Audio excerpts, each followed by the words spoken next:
unique geography. And they all not just look different, they are set up to have different gameplay. This area is set up to be a really good combined arms area where infantry and tanks and aircraft can all play. There's plenty of cover for ground infantry, plenty of avenues. Whoa, calm down, I got crashed into you. There's plenty of avenues for vehicles to be able to drive around and not get too stuck. But we also have places that are canyons that are really good areas for infantry to be able to fight against vehicles because the vehicles in there are going to be a little bit tighter. They're not going to be able to maneuver around as much in the canyons. And we're going to be moving over to one of those areas pretty soon. You guys see me using a /vehicle command to spawn my vehicle as I get killed. It's because I don't want to fly all the way back over to the biolab where my vehicle actually can come from. So I'm saving all of us some time.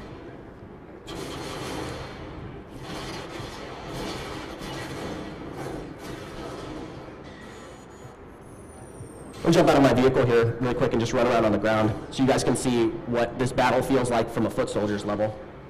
Let's see how long it takes before I get shot by one of these tanks.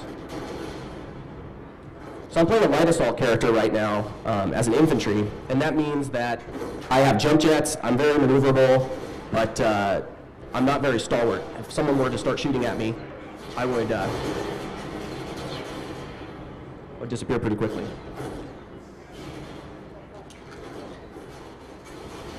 Somebody pulled the power cord.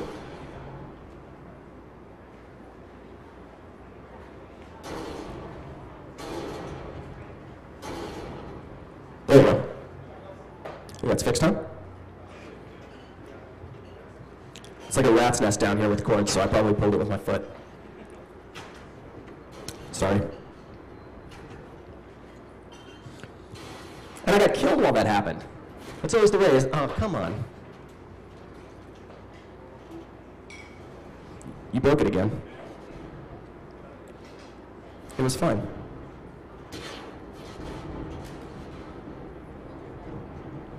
What? Now it's not working.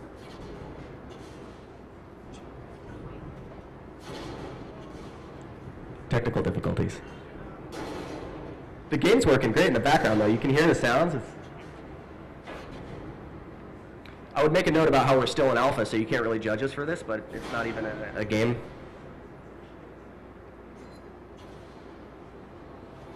All right, there it goes.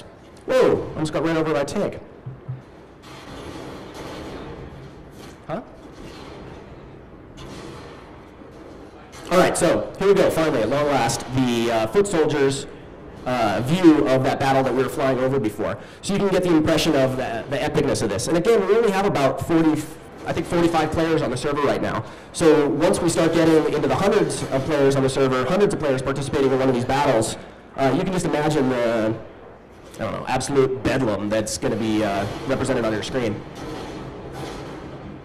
Whoa.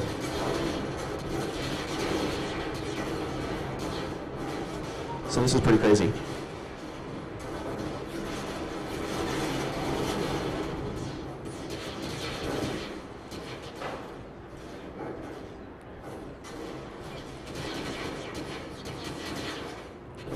Oh, got ran over.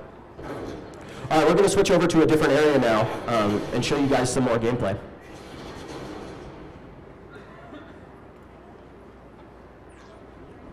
Hop on my airplane again.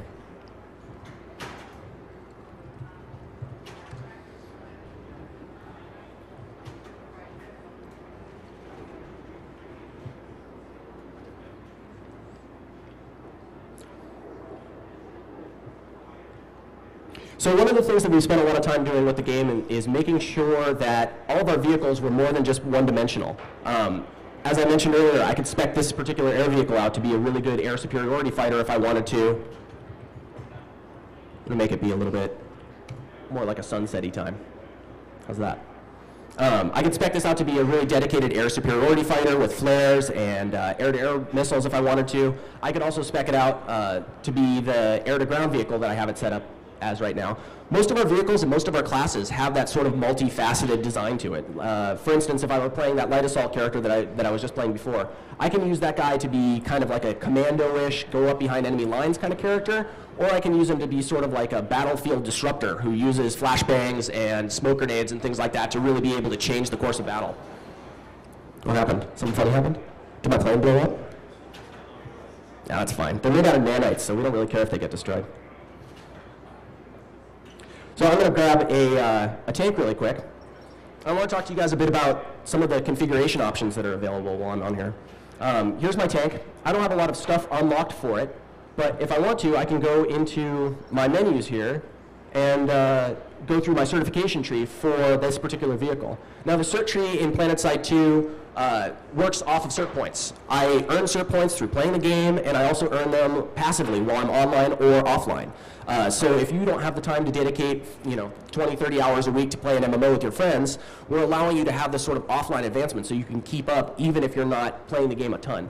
One of our big themes while making this game has been that we want people who are 5-minute players and 5-year players to be roughly equal to each other. So we don't have massive upgrades for your vehicle where you get this item and suddenly you're more powerful. We have side grades, and side grades allow you to really tailor your vehicle, tailor your weapons to your particular play style. I might want a rifle that fires slower and does more damage per shot, but that doesn't really give me a huge advantage over another player who has a rifle that fires faster and does less damage per shot. They're pretty much equivalent in terms of the total damage output, but it's really just about my playstyle. Vehicles are very much the same way. I can unlock all of these different certifications for my vehicle, and I can unlock different weapons and items for my vehicle that all allow me to just customize it to play to my particular likes, the things that I want to have for that vehicle. And those different roles for each one of those vehicles are really important too.